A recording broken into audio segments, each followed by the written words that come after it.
O Menhua se inicia apresentando o nosso protagonista, Lucas Trauma, o mago mais poderoso da humanidade. Ele invoca uma magia muito poderosa, e extermina alguns monstros que estavam perto dele. De repente Lucas ouviu uma voz o chamando. Ao olhar ele viu que era Semideus, a existência no qual os humanos veneram e chamam de Deus. Semideus dizia que as ações de Lucas que violaram as leis e a ordem estabelecidas há muito tempo, não serão mais toleradas. Porém Lucas questiona que leis e ordens são essas. Um mundo com isso não estaria neste estado. Semideus falava que as habilidades de Lucas já transcenderam o nível dos humanos há muito tempo, mas apesar disso ele ainda é só um humano. Lucas acaba sendo preso, e ele tenta usar magia, mas não consegue. Semideus fala que o pecado de se opor a ele, o pecado que não é permitido aos humanos, um pecado capital. Semideus diz que Lucas terá dúvidas eternamente enquanto fica imerso no meio da escuridão absoluta do abismo. Ele pode duvidar e duvidar,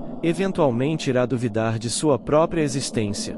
Essa é a punição que os humanos recebem por desafiar Deus. A cena corta para um garoto sendo jogado contra a parede. 3 delinquentes aparecem e um deles questiona por que o garoto tem tão pouco dinheiro. Outro delinquente lamenta pelo bolso do famoso terceiro filho da casa Blake ser tão vazio. O líder dos delinquentes se pergunta de que adianta ser o terceiro filho da prestigiada casa Blake. Diferente dos famosos irmãos do garoto, o garoto não passa de um lixo sem talento. Mas o líder do delinquente fala que gosta desse jeito que o garoto é. Não importa o quanto ele seja insultado por ser a ovelha negra da família Blake ou o pior aluno da história da academia. Ele não morre. Líder dos delinquentes dizia que se fosse ele, já teria batido as botas há muito tempo. Ele começa a espancar o garoto, e quando termina fala que amanhã irá ter aula prática de magia. Sendo assim o garoto deve ser sua dupla. Ele vai fazer com que amanhã seja um dia que o garoto nunca se esqueça até sua morte. Os delinquentes vão embora, e o garoto lamenta dizendo que quer ficar mais forte. No abismo, Lucas achou que ouviu algo. Ele procura de onde veio o som, mas percebe que já deve estar enlouquecendo. Lucas se pergunta quanto tempo já se passou. Devem ter sido centenas, não, milhares de anos. Ele se questiona se a punição divina é esse medo que ele está sentindo. Lucas ouve novamente alguém dizendo que quer ficar mais forte. Ele acha que talvez isso não seja uma alucinação, mas sim o seu subconsciente falando com ele. A cena volta para o garoto. O pai do garoto manda ele sumir de sua vida. Ele diz que não pode permitir que o garoto continue manchando a honra da família. O garoto questiona seu pai se ser fraco é um pecado tão grande assim. O pai dizia que o garoto não tem o direito de fazer essa pergunta. Não há espaço para indivíduos incapazes de ficar mais fortes na família Blake. O nome do garoto é revelado como sendo Frey, e o pai fala que não reconhecerá mais o Frey como sendo seu filho, e o Frey não deve reconhecer ele como seu pai mais. Em seguida a cena vai para a casa do Frey. Ele aparece com um frasco em mãos. E em seu pensamento ele dizia que não sabia que a morte era tão assustadora. Voltamos para ver o Lucas no abismo, e ele se lembra das palavras do semideus dizendo que ele iria duvidar tanto ao ponto de duvidar de sua própria existência. Porém Lucas não desiste, e grita que vai aguentar esse inferno o máximo possível se for preciso para dar um soco na cara do semideus. Em instantes Lucas vê uma visão do garoto Frey cuspindo sangue. Ao olhar para cima ele vê uma luz e se pergunta o que está acontecendo. Vemos o Frey dizendo que vai morrer. E se for assim é melhor morrer logo. Lucas pergunta quem diabos é aquela pessoa que entrou em sua mente. Ele ouve a voz de Frey dizendo que não culpa ninguém. Um pássaro sem asas está fadado a morrer. É assim que as coisas são. A culpa é toda dele por nascer sem asas. A culpa é dele por não conseguir ficar forte. Mas Frey se pergunta se isso é mesmo verdade. Já Lucas vê tudo isso, e percebe que está começando a ser solto. Ele fala que a partir do momento que esse garoto entrou em sua mente, foi como se o sol estivesse brilhando sobre ele. Lucas se pergunta quem é esse garoto. Já Frey em pensamento dizia que se ele pudesse nascer de novo, então não importa o que aconteça ele andara sobre a terra com seus próprios pés, e voar ao lugar mais alto do mundo para observar o mundo de cima, com as maiores e mais fortes asas. Lucas acorda no corpo de Frey. Em pensamento ele falava que finalmente está de volta. Foram 4.000 anos. Frei Blake era a pessoa mais fraca do mundo. E ele é Lucas Trauma, antigamente conhecido como o mago mais forte do mundo.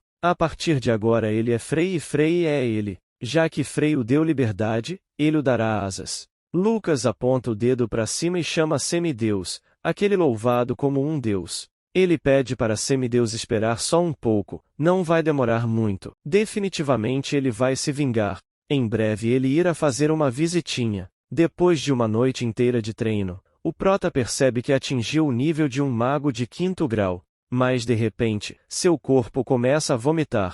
As impurezas que se acumularam no corpo de Frei começaram a sair, então ele usa seu poder para remover todas as impurezas de seu corpo. A cena corta para dentro da escola. Vemos que os delinquentes estavam falando sobre como iriam esmagar o prota na partida de hoje, mas outro gordinho diz que viu Frei comprando muitos remédios para dormir na enfermaria ontem, e eles começaram a brincar sobre se o Frei se mataria ou não. Em seguida, vemos que o prota vomitou 1 tonelada de sangue para remover as impurezas de seu corpo, e ele ficou surpreso ao ver tanta impureza no corpo de uma criança. Mais tarde naquele dia, dentro da escola, todos os alunos ficaram impressionados por ver o prota comendo toda a comida igual um dragão. Mal sabia eles que na verdade, o prota não comia nada há 4.000 anos, por isso tudo era muito gostoso para ele. Após comer, o prota agora acha que tem de frequentar a escola com essas crianças, embora sua idade atual seja 4.050 anos. Ele teve que fazer isso porque ele não pode saber de tudo o que aconteceu nos últimos 4.000 anos apenas com a memória do Frei.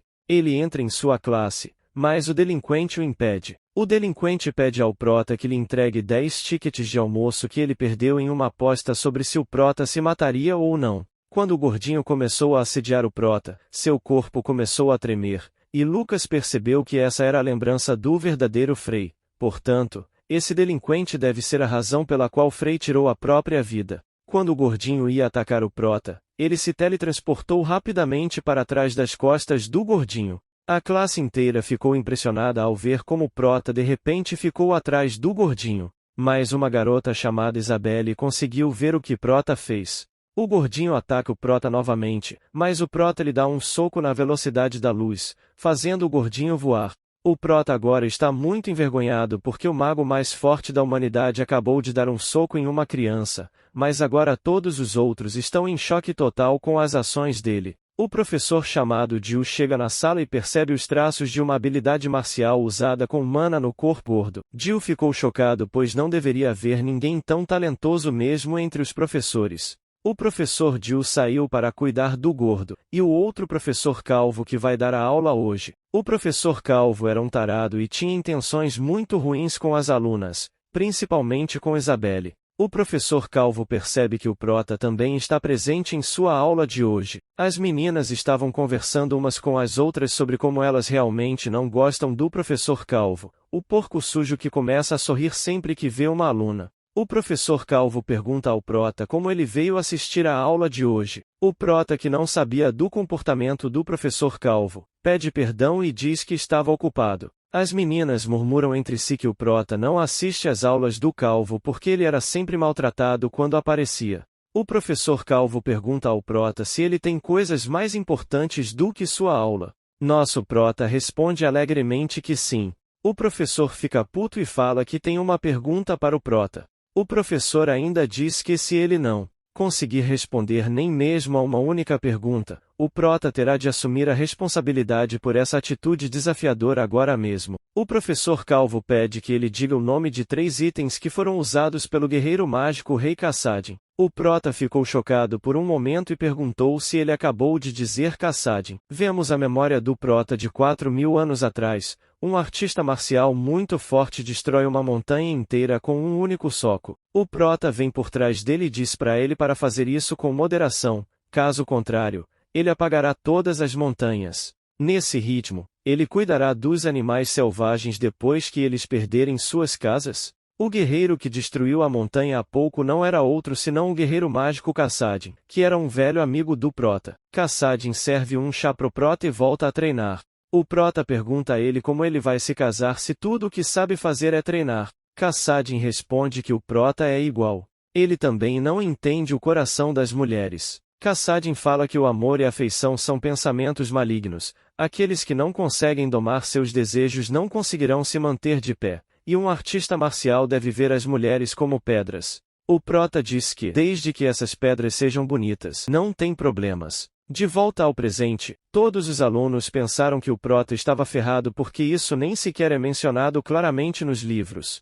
Isabelle interrompe a aula e fala que a pergunta que o professor acabou de fazer não está relacionada ao assunto, história da magia, que eles viram em sala de aula. Isabelle também argumenta que Kassadin era um artista marcial, ele só usava mana para melhorar seu corpo físico. Portanto, não se pode chamar ele de mago. O professor se aproxima de Isabelle e questiona se ela está insultando todos os praticantes que estão treinando as técnicas de guerreiro mágico. O prota ficou surpreso ao ouvir a palavra guerreiro mágico, e pensou que quando ele chamasse Kassadin de guerreiro mágico, ele lutaria contra ele até a morte. O professor Calvo toca o ombro de Isabelle e fala que esse é um tópico muito interessante, e pergunta se ela quer fazer um debate em seu laboratório, só eles dois. Isabelle joga a mão dele fora e diz para ele parar com isso. O professor Calvo faz a mesma pergunta a Isabelle sobre os itens mágicos usados por Kassadin, mas de repente o prota diz, a luva do Rei Tigre, o cinto do gigante e o colar do Vendaval.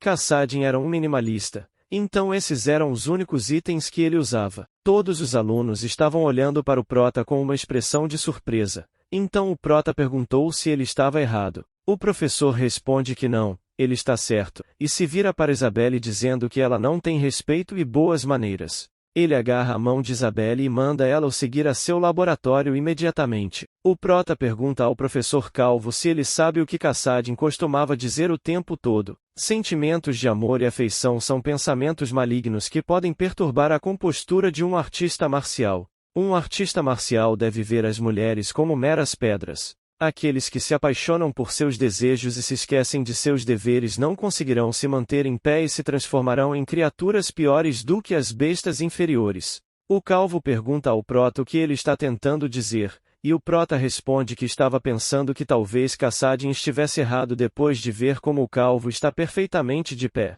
O professor fica bastante irritado ao ouvir isso e fala que o prota perdeu a cabeça depois de responder corretamente a uma única pergunta. Agora ele quer ver por quanto tempo o prota consegue manter essa atitude. Se ele errar uma única pergunta, ele será severamente punido. Depois de algum tempo, vemos que o professor e toda a classe ficaram totalmente chocados porque o prota respondeu corretamente a todas as perguntas. O professor ficou totalmente chocado porque nem mesmo os professores mais experientes da academia conheciam a história das Eras da Luz. Como pode o pior aluno da academia saber tanto? O prota agora pergunta ao Calvo se ele quer fazer mais alguma pergunta, pois ele está sentindo muita fome. Assim vemos o prota indo em direção ao refeitório cantarolando, mas vemos que Isabelle também o está seguindo. Depois de um tempo, o prota fica irritado com isso e pergunta a Isabelle por que ela o está seguindo, mas Isabelle simplesmente responde que também está indo almoçar. A cena corta, e Isabelle fica chocada ao ver tanta comida na mesa pelo prota e pergunta se ele realmente vai comer toda essa comida sozinha. O prota diz para ela experimentar passar fome por 4.000 anos, depois disso cada refeição se torna uma bênção. Isabelle pergunta o que ele quer dizer com não comer por 4.000 anos, mas ele não responde e pergunta por que ela tem o seguido por toda parte desde cedo. Isabelle pede para ele não entender mal, simplesmente não havia muitos lugares vazios. Isabelle também pergunta como ele tem tanto conhecimento sobre as Eras da Luz quando a magia estava em seu auge. O prota raciocina que nesse tempo a magia não se desenvolveu nada em 4.000 anos, mas na verdade regrediu. Ele acha que o semideus tem a ver com isso. Isabelle conta que os 4 grandes mestres que abrilhantaram a história da magia são os mais poderosos: Guerreiro Mágico Kassadin, o grande sábio Dumbledore Potter, a bruxa negra Iris Fisfoldere, finalmente o homem aclamado como o mago mais forte e o homem com quem ela aspira a rivalizar, Lucas Traumann. Isabelle diz ainda que ele foi realmente um grande e incrível mestre, e que se ainda estivesse vivo, ela teria pedido sua mão em casamento. O prota de repente se engasgou com a comida depois de ouvir isso e começou a rir. Ele ri e fala que uma criança que ainda não cresceu totalmente está falando sobre casamento. Aceitarei seus sentimentos, mas não estou interessado em crianças. Isabelle cora um pouco e pergunta quando foi que ela pediu a mão dele em casamento. Por outro lado, todos os alunos ficaram chocados ao ver que a orgulhosa Isabelle, que sempre está entre os 2 melhores alunos da academia, está se aproximando do prota, o pior aluno. Um garoto diz que até mesmo o delinquente David é rejeitado todos os dias por Isabelle. Vemos que David é o mesmo aluno que costumava intimidar Frey, e ele estava ali parado com sua comida enquanto olhava com raiva para o prota que estava conversando com Isabelle. Isabelle pergunta ao prota sobre os 3 métodos de treinamento de Kassadin, ao que o prota responde que é assimilação, amplificação e conflito. Isabelle fala que, no entanto, só ficou sabendo que os métodos de treinamento de Kassadin eram apenas assimilação e amplificação. Ela pergunta pro prota se ele a dará a honra de aprender o método de conflito que ele mencionou. O prota pergunta sobre o grau mágico em que ela está atualmente. Isabelle fala que é uma maga competente de 3º grau. O prota fala que ela é muito talentosa para ser uma 3 estrelas em sua idade. Isabelle comenta que já notou isso antes, mas ele fala como alguém que viveu por muito tempo. E o prota responde que de fato ele viveu por muito tempo. Isabelle então lhe pergunta se ele não tem a mesma idade que ela, mas agora como toda a comida na mesa acabou, o prota pega todos os pratos e sai dizendo para eles conversarem mais tarde. Isabelle o interrompe e fala que ele ainda não respondeu à pergunta: que tipo de método é exatamente o conflito? O prota responde que ela deve ler e aprender isso em livros, porque o que ele não tem é conhecimento, mas experiência. Portanto, sua resposta pode ser tendenciosa. Isabelle fica chocada ao saber que o prota tinha experiência com todas essas coisas. Após o término do almoço, todos os alunos se reuniram na arena para uma sessão de treinamento prático com batalhas mágicas 1 contra 1. A professora diz aos alunos que, por uma questão de justiça, apenas magias de 1º grau serão toleradas. A professora ainda fala que essas serão batalhas reais, portanto, eles serão responsáveis por seus próprios ferimentos. O prota pergunta quem é essa professora, e Isabelle questiona se ele está falando sobre a professora Jane. O prota fala que ela é uma baita milf, no que Isabelle grita com o prota perguntando se ele está em seu juízo perfeito. Ele está falando de uma professora de 40 e poucos anos. O prota explica a Isabelle que ela também deveria observá-la e aprender como é a beleza de uma mulher perfeita. Isabelle zoa ele dizendo que até seu gosto por mulheres é antigo. A professora Jane anuncia que a primeira partida será entre o delinquente David e o nosso prota. David cumprimenta o prota dizendo que não conseguiu dormir ontem à noite por causa dele, mas o prota simplesmente o ignora e passa por ele. Todos os alunos ficam chocados quando viram que o prota havia pegado a professora Jane nos braços, e disse que agora percebe por que abriu os olhos depois de seu sono eterno. Foi para conhecê-la. Ele pergunta à professora se ela daria a honra de o levar para jantar. A professora Jane se apaixona pelo nosso prota, mas se controla e fala para ele retornar à sua posição. O prota sugere que, se ele vencer a partida, ela de o levar para jantar. Detalhe que ela quem vai pagar. Aprendam com nosso prota. A professora Jane fala que ele só pode lançar feitiços de 1º grau, na melhor das hipóteses, e ele ainda está pensando em vencer o David de 3º grau. Mas ela fala que tá tudo bem, se ele vencer, ela o convidará para jantar. David olha para o prota e diz que ele aparenta ter ficado confuso por ter dormido bem ontem à noite, mas não é para ele relaxar, pois ele vai começar destruindo as cordas vocais e depois lentamente, quebrar os membros do prota um de cada vez. O prota fala que ele não acha que há um feitiço de 1º grau que cause tanto dano. A professora dá sinal para que a partida comece. David usa uma magia chamada Fúria de Pedra, e uma enorme arma é conjurada no céu, feita de pedras. Isabelle lembra que a professora Jane disse que a regra era usar apenas feitiços de 1º, mas Jane fala que ele não quebrou as regras. Isabelle então pergunta como esse feitiço não pode violar as regras. David diz a todos que essa magia é algo que somente os descendentes diretos de sua família podem usar, é chamada magia da visão. Um feitiço poderoso e se as condições forem cumpridas, até mesmo um mago de 1º grau pode usá-lo. O prota fala que a magia da visão é o símbolo da família do David, e ele está usando isso para intimidar as pessoas. Nesse novo corpo, o prota usa um feitiço mágico pela primeira vez, e o feitiço é míssil mágico. Ele acha que o míssil mágico está indo muito bem. David ri dele e questiona se ele vai enfrentar a Fúria de Pedra com um míssil mágico. O Prota dispara seu míssil mágico em direção a David, que quebra todas as pedras feitas por David, e o atinge com tanta força, que ele cai no chão totalmente imobilizado. Todos os presentes na arena ficaram impressionados ao ver o que aconteceu agora. Um único míssil mágico destruiu um feitiço tão poderoso. Vemos que o Prota atacou intencionalmente a garganta de David e danificou sua corda vocal. Também vemos que há 2 alunos do último ano também presentes para assistir à partida. O Prota agora dá um sorriso maligno e pergunta a David o que ele estava dizendo antes sobre destruir as cordas vocais e depois quebrar lentamente os membros, um de cada vez. O Prota dispara um míssil mágico contra a perna de David e a quebra. David chora muito em agonia. O Prota pergunta o que está errado. Esse era o plano, certo? Não está se sentindo bem?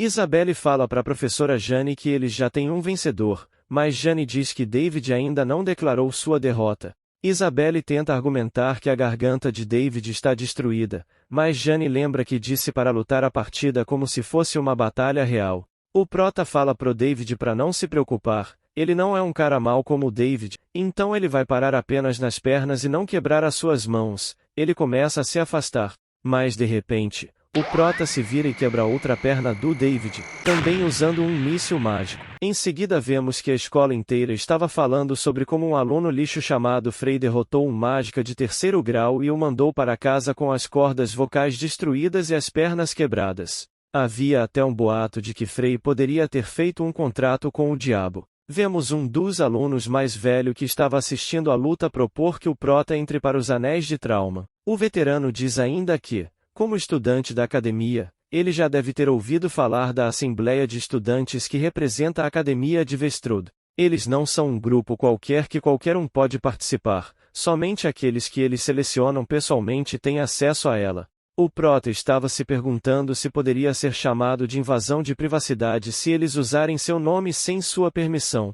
Ele recusa a oferta e diz que não quer se juntar aos veteranos. O veterano fica totalmente chocado e pergunta se o Prota está louco. Outro aluno do último ano, chamado Peruan, chega ao local e fala que não adianta persuadi-lo se ele não quer entrar. Peruan se apresenta e diz que é o líder dos Anéis de Trauma e que também deseja convidar o Prota para se juntar aos Anéis de Trauma. O Prota olha para ele e acha que sua compostura é impressionante para alguém de sua idade. Mas ele ainda nega e diz que não está interessado e que nada mudará mesmo se ele se juntar a esse grupo. A cena corta para a noite em um hotel. Vemos a professora Jane usando roupas elegantes e ela diz ao Prota que prometeu convidá-lo para jantar. Mas como é possível que haja mais uma boca para alimentar?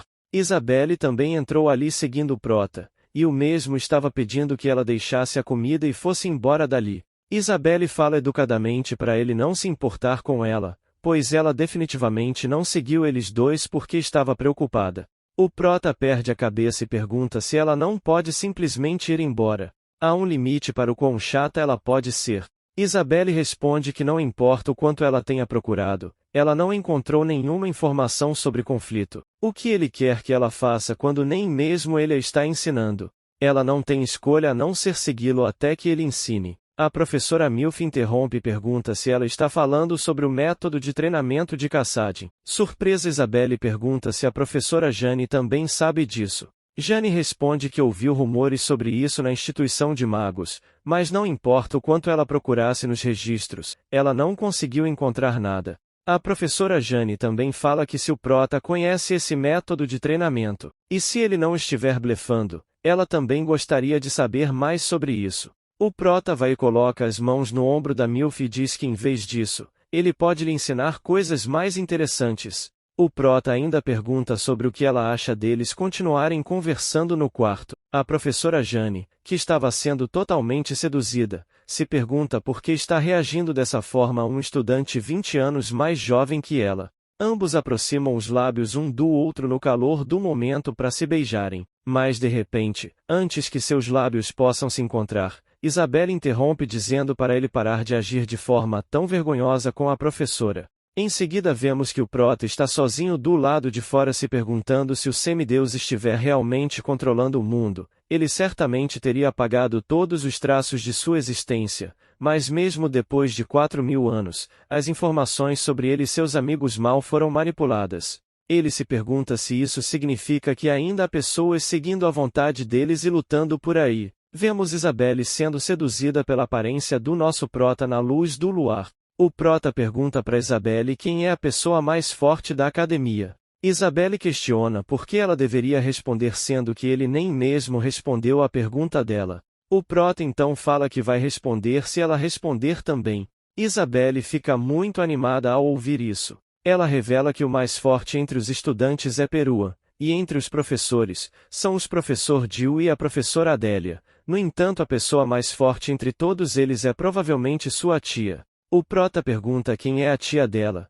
e a professora Jane também chega e diz que a tia da Isabelle é a diretora da academia, Lady Cerise. A professora ainda nos diz que ela é uma maga de 6º grau que recebeu o título de síntese de gelo do Império. A professora também fala que ainda que o grau de um mago pode teoricamente chegar até o 9º, a última pessoa a atingir esse grau foi há 3.000 anos. Além disso, ainda há uma discussão sobre se isso é verdade ou não, e dizem que o grau mais alto que um mago pode alcançar é o 8º. Deve ter havido menos de 10 grandes magos que alcançaram o 8º grau em todo o mundo, portanto, na verdade alcançar o 9º grau é simplesmente uma lenda. O prota supõe que a pessoa que instalou o feitiço que está protegendo a academia também era a diretora da academia. A professora fala que não tem certeza, mas provavelmente ele está certo. O prota olha para o feitiço de proteção e acha que não é algo que um mago de 6º grau poderia ter colocado. Ele conclui que há algo errado, e supõe que Cerise seja uma mulher que pode saber algo. O prota planeja pedir a Isabelle que prepare uma reunião entre ele e a tia dela, mas então ele percebe que não sabe até onde vai a influência do semideus, então ele não pode envolver uma pessoa inocente. Dependendo da situação, ele pode ter que suprimir a diretora da academia. Ele fala que planeja chegar até o 7º grau no mínimo logo. A professora Jane diz que isso levará 10 anos se ele for rápido, mas na verdade levaria mais de 20 anos. O prota fala que se ele treinar bastante, deve chegar lá quando as férias escolares terminarem. A Jane ri e diz quem sabe. O blefe dele pode se tornar realidade um dia. É bom sonhar grande e mirar alto. O prota entra novamente no modo sexo e fala que seu sonho não é a única coisa grande, seu amor também é enorme. Ela pode verificar isso para ele.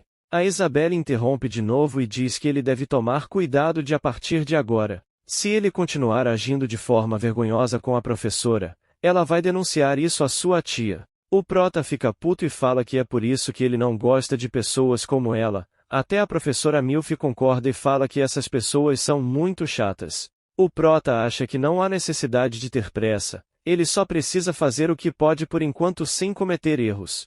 Essa é a maneira mais rápida de acabar com o semideus. 2 semanas se passam. O delinquente David chega à academia com uma perna quebrada. Ele estava muito irritado e gritava por toda parte que iria matar o prota. O mesmo estava sentado calmamente em sua classe lendo um livro, quando David se aproxima dele e diz que faria com que ele se arrependa de ter nascido. Nosso prota estava ficando irritado com as besteiras dele, então usou novamente um míssil mágico e mandou David pelos ares. David foi novamente enviado de volta para sua família para arrumar seu nariz quebrado. O prota acha que precisa ter mais experiência prática para se acostumar a lidar com a mana em seu corpo. Em seguida vemos que muitos alunos da veteranos cercaram o prota para se vingar por David, mas o prota simplesmente os derruba usando apenas os mísseis mágicos. No dia seguinte, vemos que o prota está deitado em sua mesa, pensando que estudar ali é totalmente inútil. De repente Isabelle chega e fala que ele tem criado banhos de sangue em todos os lugares que vai com seus mísseis mágicos. E se ele está ciente de que os outros estudantes o estão chamando de míssil da morte? O prota acha que esse é um nome muito constrangedor para o mago que já foi o mago mais forte do mundo. Ele age de forma infantil e pergunta o que ele deve fazer. Não há oportunidade para ele usar feitiços mais fortes do que mísseis mágicos. Mas ali Isabelle estava sendo atraída pela boa aparência de Frey. O prota pergunta para Isabelle o que ela quer, e Isabelle fala que seguiu o conselho dele e misturou o sangue de troll para fazer uma poção, o que aumentou seu poder muitas vezes. O prota diz para ela tentar usar o sangue de um troll híbrido já que deve funcionar melhor, pois a força especial dos trolls está adequadamente diluída em seu sangue. Isabelle então pergunta ao prota o que ele ensinaria a ela dessa vez. O prota acha que Isabelle é uma garota talentosa e, se ele educar adequadamente, poderá torná-la uma maga de 7º grau ou provavelmente uma maga 8º grau. Ele diz a Isabelle que, desta vez ele vai ensiná-la sobre conflito. O prota fala que deixará a escola durante as férias. E se ela vier com ele, ela verá a técnica conflito com seus próprios olhos. Ele avisa que será uma viagem difícil, com a possibilidade de perder a vida, mas Isabelle logo fala que vai acompanhar ele. Na hora de partir, vemos que Isabelle trouxe um monte de coisas. O prota reclama dizendo que eles não estão indo acampar, mas Isabelle fala que as mulheres têm muitas coisas de que precisam, e ele não entenderia. Ela pergunta para onde eles estão indo, e o prota fala que estava pensando em ir para a montanha Hispania. Isabelle diz que essa é a cadeia de montanhas que é tão perigosa que é chamada de paraíso dos monstros. O prota questiona se ela sabe como chegar lá, e Isabelle fala que ele sempre consegue a surpreender. Mas essa jornada vai ficar para a próxima parte. Se você gostou desta série, não esqueça de deixar o like no vídeo e escrever nos comentários que quer a segunda parte. Esteja inscrito no canal com o sininho ativado para ficar sabendo caso a segunda parte saia. Se vocês gostaram muito do vídeo e quer me apoiar a criar mais vídeos assim, faça uma doação através do Valeu Demais para apoiar o canal. Qualquer valor me ajuda bastante a fazer mais vídeos assim. Muito obrigado e até a próxima.